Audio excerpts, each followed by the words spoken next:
Welcome to the Look Good, Move Well podcast. Happy Monday after Thanksgiving. Happy Cyber Monday. How you doing, Satya? I'm great. I love Cyber Monday. Cyber Monday. What deals are you getting into? I'm actually... What's in your cart? What's in your online shopping cart? Yeah, you know what's in my cart today is a new range. Really? Yeah, because I'm redoing my kitchen and I'm about to possibly pull the trigger on a very large purchase today. Oh, wow. Okay. Yeah. Nice. Yeah. It's hard to commit though, because, you know, that's really an intimate relationship that one has with one's range. Mm-hmm. Do you like yours?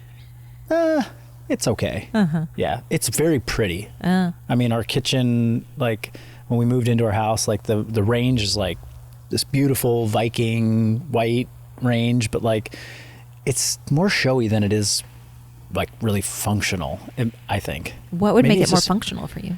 If the oven's actually heated evenly. Oh, that would be nice. Yeah.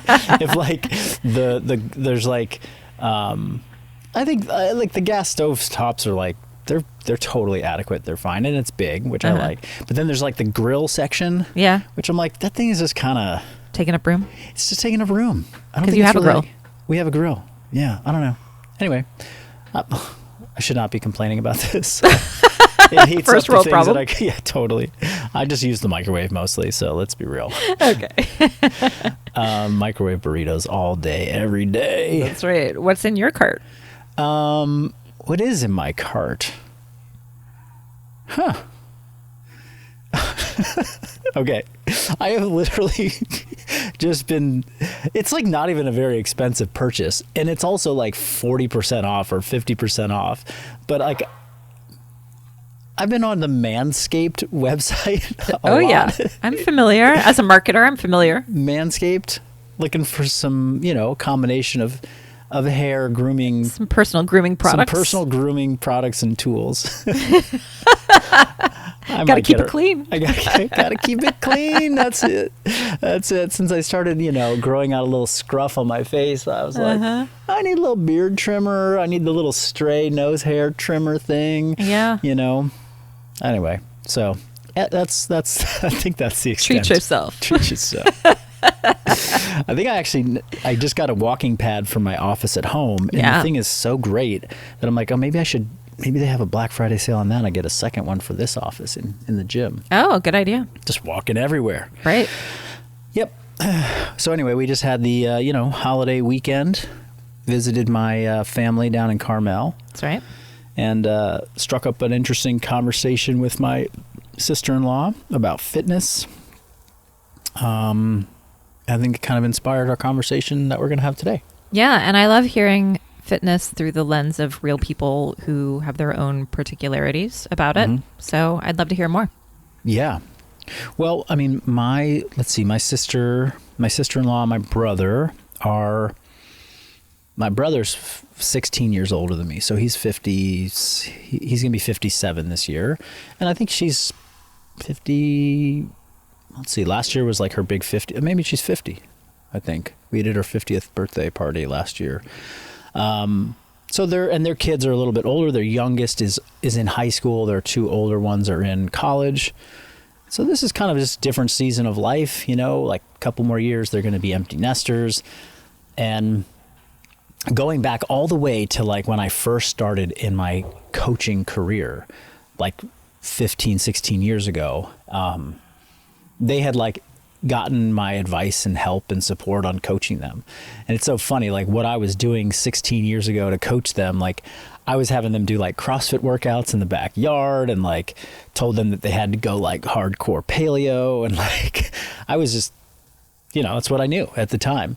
And, they were both pretty committed to it, and they did it like really hard for like a few months, and then they fell off. Sure. And I think like my brother's knees started hurting from doing like endless lunges in the backyard. And I don't know, there's just like, I'm like, God, I wish I knew what I know now back then. Maybe get you on a different path. But we don't talk every year about like fitness advice, but like we started like, Sarah is her name. She started to ask me some questions about like, what I should be doing, what should I be doing now? And she said something along like, I I don't know. I don't remember exactly how the conversation got started, but there was some comment that she made, about like, hey, I want to get in shape, but like, what's the deal with everybody is on GLP-1s? Like, every one of my friends or everybody I know, like, except for me and my two best friends, like, we're the only three that have held out in this entire city, in this entire community. But it did spark an interesting conversation because I wanted to understand better, like, well, what are you confused about? Like, you clearly have heard some things that make you skeptical, make you feel like it's maybe not a good thing, but you see people having results. What should you be doing? Well, what do you actually want to be getting out of your health and fitness? Why do you want this? How is this year going to be different than past years? But it went a bunch of different directions. And I mean, I shared some of it with you before we started recording. But I'm curious to know, like, based on what I've said, like, how do we steer this so that I'm not all over the map? Right. Well, I'm curious, first of all, what her hesitations are and what her perception of it is, because I have my own perception of GLP-1s as someone who sits squarely within the fitness industry. Mm-hmm. And I'm curious what she knew or was thinking about as someone who was a little bit outside of it and wanting to get fitter. Yeah. Well, she didn't ask the question like, hey, are these things good? Should I do this? It was more, here's my problem. Here's how I see a bunch of other people approaching their fitness problem or goal. I don't know what I should be doing. And I kind of have this like sense that there's something bad about it. I keep hearing bad things. I keep hearing the like, people are going blind, that, some cardiologist that I know said that like he was taking it, but he's 80 and that he advised anybody who's not like desperate for it that they should never take it. And so this one cardiologist said it was terrible, like basically kind of these one-off sensationalized stories. It's like I hear everybody is just like going to be stuck on them forever. Oh yeah, and then I also heard this thing that like basically like your digestive system, like it slows down so much that it atrophies and it turns into like hamburger meat, which I was like, well, what, like like ground beef, like that's what your intestines look like because they're no longer like robust, like and then additionally, her perception is that here's a lot of, men and women, but women specifically that she knows who have lost a lot of weight using one of these drugs. But when she sees them, and again, this is more of like, you get a little snapshot of somebody's life. You don't see every 24, like all 24 hours of their day. But when she does see them, it's like they're out at social events and they're drinking wine and eating French fries and having bites of pizza. And it's like, wait, what? Like, you're losing weight, you're eating pizza and drinking and eating French fries. Like, you're not even eating healthy, quote unquote healthy, like, but you're losing weight. Like, is that even good? Like, that can't be good for you, And so there's just a lot of like questions and knowledge gaps or misunderstandings or just lack of context that, we're sort of... Again, like around the topic of GLP-1s, it's just like, oh, people just don't really have, there's not like really like a balanced discussion that's happening out there. They're just getting news clips and stories. Yeah, I think that's so accurate. And it was reminding me of when I was looking for reviews for different ranges, is that you go and you look for reviews, and often when you're doing your own research, the things that you encounter first and foremost are people who are having negative experiences, because people tend to be more vocal about that than the people who are just like, oh, this is great, I'm just moving on with my life with this thing now. Yeah, totally. And so it's hard to understand how the reality is for most people. Mm-hmm. And there is also a big lack of solid sources of information these days. I would say the vast majority of information that we're getting is biased in different ways. And so how do you know what to believe? Yep. And then I'd love to hear more also about what she wanted to get out of her own fitness journey. Yeah. Well, before I can even get to that, it's important to like add the context of like, this is how she perceives her own body and how it responds to a health and fitness journey. And this really set the stage for like, oh, I get why there's so much challenge around this for you and confusion. Cause she's like, she's telling me and Megan, like, so if I want to lose weight, I have to train twice a day. I got to do 2 workouts a day. I've got to not have any alcohol. I can't even like smell a carbohydrate. Like, and she like laid out this very like regimented, like strict plan to lose weight. And she's like, the second I have even a little bit of pasta, my weight just balloons back up. And then she's like, and Tony, my brother, he can confirm that. He has seen it. He's like, oh my gosh, I just don't get it. So it's like, oh, okay. So your experience of a health and fitness, approach and, process is one that is clouded with mystery. It's this big overarching theme of restriction, and more movement. And that the moment you touch something that's quote unquote bad, it ruins everything. Like this is the belief system that you have. And, how many times have we encountered people that come in with those belief systems that we have to basically rewrite those belief systems? Like the belief system is fundamentally broken because those statements are so subjective. There's no objective. There's nothing objective about it. It's like, so how much do you have to move in a day? Like how much exercise did you do? Like what were your total step counts? Like how much weight training were you doing? Like did you track your nutrients? Did you track your calories? Because, it's like I have to eat totally clean. And that's like, well, what are you eating? It's like, well, I'm eating these things. It's like, well, how many calories was that? It's like, I don't even know. It's like, right. There's just so much missing information there, which this is now a theme that we have addressed before, but it's worth coming back to. Like you don't have data, then you have no idea what systems worked for you and what didn't work for you. You cannot say carbohydrates, every time I eat a carbohydrate, I just balloon up.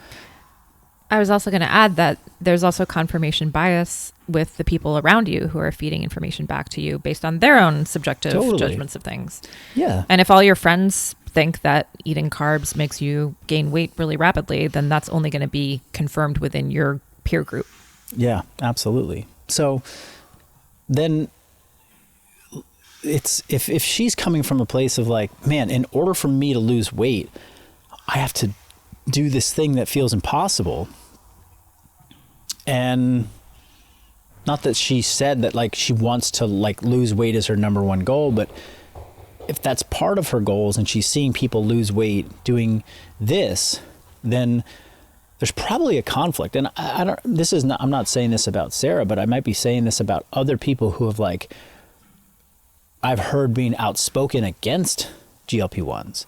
It's like, oh, it's threatening to your belief about what it takes to do the thing. It's like, well, if this is what it takes to do it and you're shortcutting it by doing it this way, then that's just cheating or that's just wrong. And it's like, well, maybe maybe not. Maybe it's just a different path that achieves a goal that because you've believed it's so hard for so long, or you have like not been successful, or maybe you're selling fitness and you're like, I don't want somebody to believe it's easier than what I've been selling for a long time. And perhaps that's a threat to you. And you start to put a negative, like, cloud around this drug, this class of drugs, or this method, right? It's like, I mean, forget drugs for a second. It's like all of the strength coaches that were worldwide strength coaches that saw CrossFit come along and start making an impact on people. And they're just like, CrossFit sucks. You shouldn't do that. You shouldn't do this. It's like, why? Like, what is wrong with it? Like, fundamentally, like, rather than just say it's wrong, let's try and like make sure we do it the right way. And it's like, well, why did they initially say that? Because it was a threat. Like, people were just signing up for CrossFit classes and they weren't signing up for their strength and, their strength program or something like that. And that's not the only reason why strength coaches had took issue with CrossFit. Maybe they saw some of the potential risk factors that were going to come later on for a lot of people. But anyway, it can happen that somebody just feels threatened by a new approach or something that's different, that goes very contrary to their belief systems about how things should be. I think that's showing up a lot in the conversation around GLP-1. Yeah, drugs. For sure. Mm-hmm. And so then what was your next step with her? Well, yeah, then my next step was like, well, tell me what you actually want. Like, what would be your dream outcome for your fitness? And, you know, she's very active. Like she takes fitness classes. She does, she plays tennis multiple times a week. Although she admitted that like recently she had hurt her ankle, hasn't been really that active for the last like month and a half or something like that. But like on a normal week, she's playing tennis 3-4 times a week competitively, like is really into it. But she really started talking about like, well, I really want to be able to play with my grandkids. I want to be taking, you know, trips with Tony, my brother, like around the world. I want to be doing active stuff. I want to be going on hikes. I want to be playing tennis. Like I want to be doing all these things. And then, you know, after she's like, if I was to like lose, you know, 15, 20 pounds, like I wouldn't be upset about it. But like, I really want to be strong. Or she didn't use strong. She's like, I really want to be able to do these things. And so that helped me kind of reorient the conversation. I was like, well, let's take a break talking about like GLP-1s and what your friends are doing. We'll tie this back in. But I was like, Sarah, everything you've shared with me, like what your goals are for yourself, like those are going to be accomplished if and only if you arrive at 65, you know, 60, 65, 70 years old, and you are stronger than you are today. Like you have to be stronger than you are today. And she was like, okay, well, I lift weights. And I was like, and she kind of gestured over to the 10, 20 pound dumbbells in the corner of the house. And I was like, you know, Sarah, like that's a great start, but that's not strength training. Like I'm talking about you doing a relatively comprehensive weight training program with bodybuilding to build muscle, to pick up heavier things off the ground, and to really challenge yourself every single time you go to the gym and make that this really important part of your whole entire fitness puzzle. And then I went on to say that, like, you know, one of the biggest challenges with the GLP-1, you know, approach to weight loss for a lot of people is that it's being looked at as an approach to weight loss, and it's not there. We're not factoring in strength and muscle tissue and how to maintain that, you know, optimally or build that optimally for people. People are taking this drug, which is allowing them to eat less and consume less calories. They don't change or modify their behaviors and their lifestyle, and so they never actually develop the fitness habits, the training and the exercise habits that are going to keep them strong or make them stronger and more functional.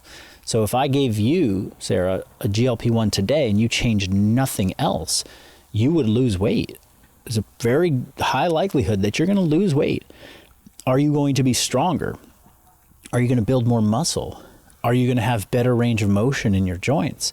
Are you going to be able to get down on the ground and play with your kids? And I'm like, those factors are not going to, it's no guarantee those are going to get better. And if anything, there's a chance that it's actually going to get worse, because if you don't resistance train and you don't focus on eating protein and you don't do all of these other things that are important for building strength and muscle tissue and mobility, then if you just cut your calories by a lot, your body's going to not just lose fat, but it's going to lose muscle.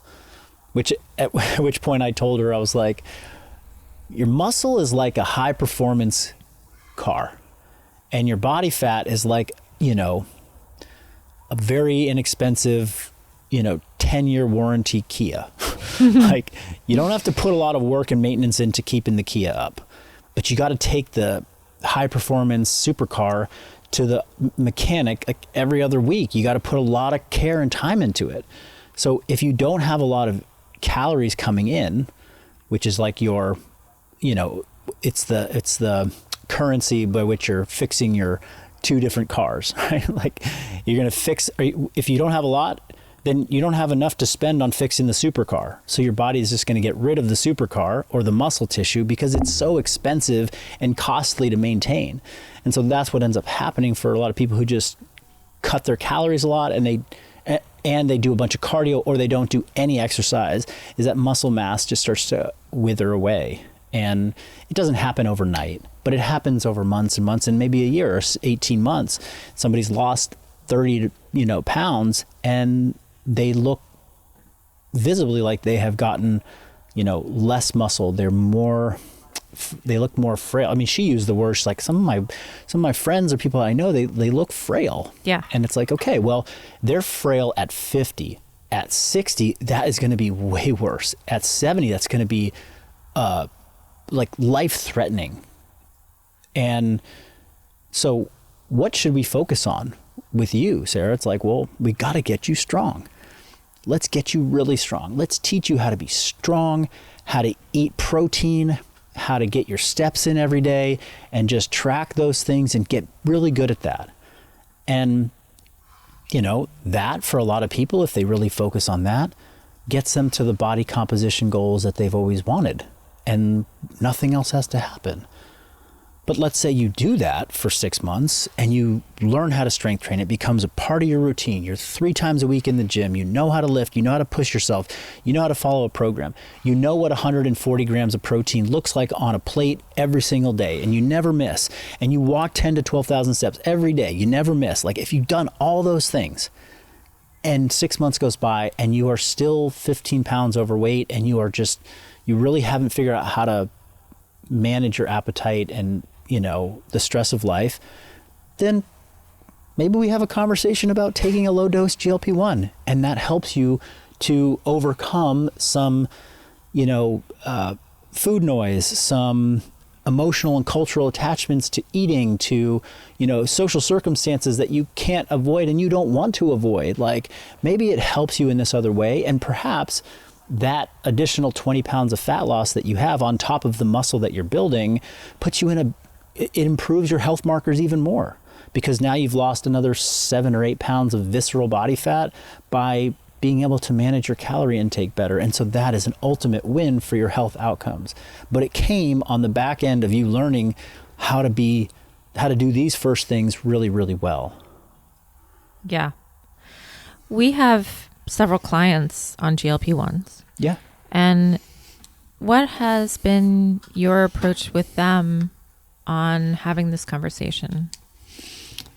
Yeah, I mean, my approach has been centered around muscle.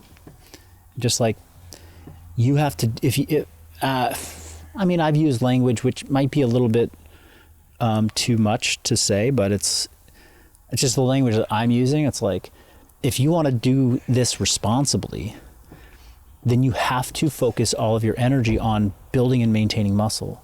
And here are the levers that you can do to pull to do that well. And then I get extremely extreme accountability around that. And that's mainly, that's been my main focus. Yeah. I think the thing that I come back to a lot with the GLP-1 conversation, which we've talked about, is that in a way, as someone who's in the fitness industry, I think that it's amazing and a miracle that it can help people with one of the hardest parts of being healthy and fit, which is figuring out how to make a sustainable nutrition plan for yourself. Something that you can really be consistent with, because that cultural conditioning is so hard to overcome and because people struggle so much with food noise. If there's something that can alleviate that, that's a huge win. Mm-hmm.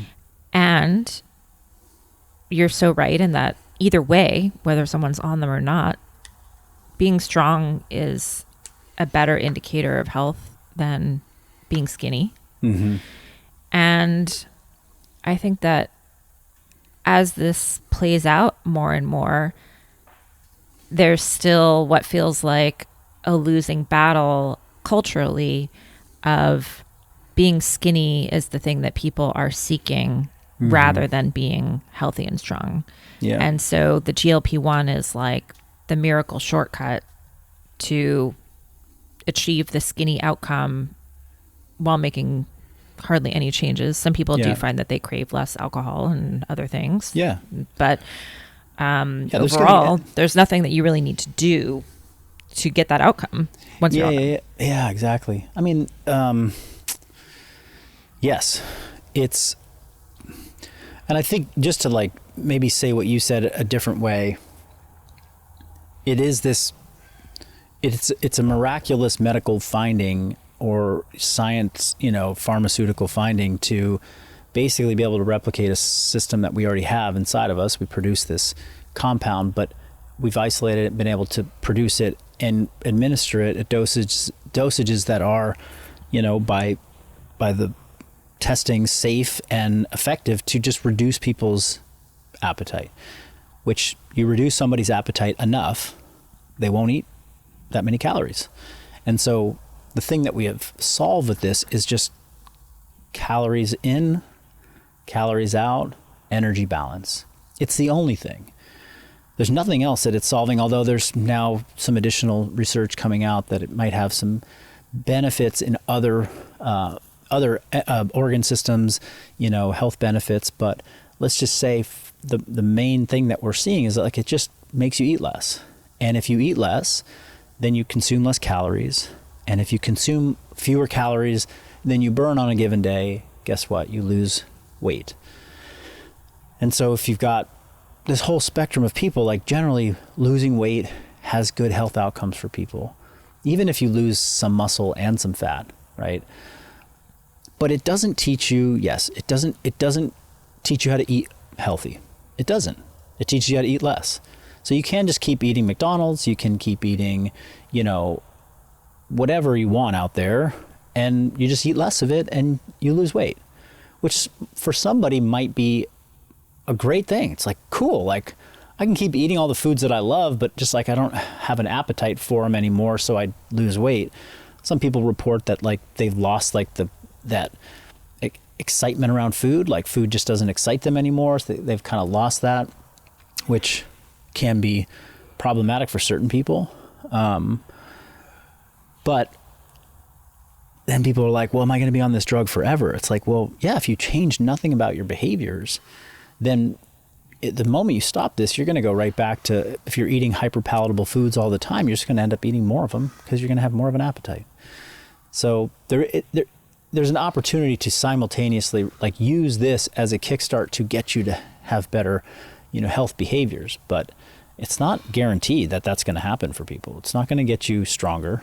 It's not going to teach you how to eat more protein. It's not going to teach you how to, choose more single ingredient whole foods. It's not going to teach you how to prepare protein and prep food for your house and have your house stocked. It's not going to teach you how to make better choices when you go out to dinner so that you can.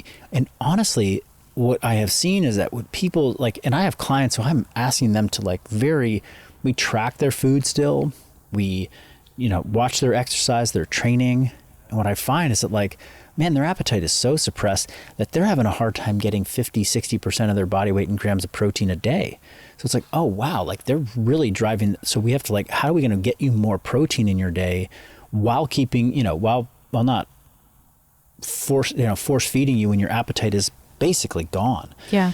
So there's challenges with it. And it's like, I think the more I've been exposed to it, the more I've talked to people, the more I'm seeing it play out in the fitness industry. Like, I kind of thought, I was like, oh man, is this the thing? Like, everyone's just going to be taking a drug someday, and, like, I'm going to be out of a job because, like, they're not going to need to do fitness. And I feel more and more that, like, this is just going to open up the door to so many more people being like, wow, I finally feel like I have control over this thing that has derailed my progress every time I've started fitness. This is the big take home point, is that people want to be active. They want to be strong. They want to be fit. They want to do more of the right things.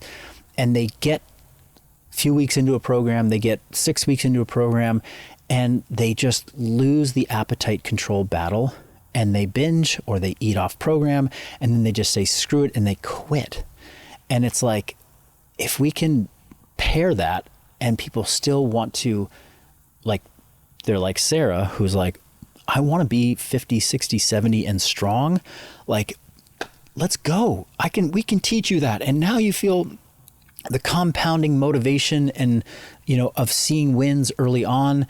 And like, I still have so much to teach you. There's still a reason to teach you about protein. There's still a reason to teach you how to make balanced meals. There's still a reason to understand how you go and buy high performance foods at the grocery store and stock your house with high quality, single ingredient whole foods that are going to give you the nutrients that are going to make you feel energetic, that are going to give you the protein so that you can get strong. And then I'm going to teach you how to train. I'm going to teach you how to train effectively. And I'm going to teach you to get off the cardio bunny bandwagon, because you don't need to do it anymore. It doesn't make sense. We're not here to get skinny. We're here to get strong, and we're here to get fit. And guess what? You happen to have this tool, this aid that might be helping you overcome this thing that you've been losing a battle against for years, because hyperpalatable food is just everywhere in the world, in the environment, and you've just never been able to figure out how to eat less calories. Boom. Boom, boom. So we've mentioned it a couple times on podcasts in the past. This is kind of our first more comprehensive, episode on the impacts that GLP-1s are having in and around. And if you guys have more questions about it, or you're curious more about this topic, then please write in. Let us know what you guys are thinking about, what you want to know. And if we don't know, we'll do our research and try and come back with something useful for you. That's right. Okay. Until next time, get out there, lift some weights, get strong, pick something heavy up. We'll see you next time. See ya.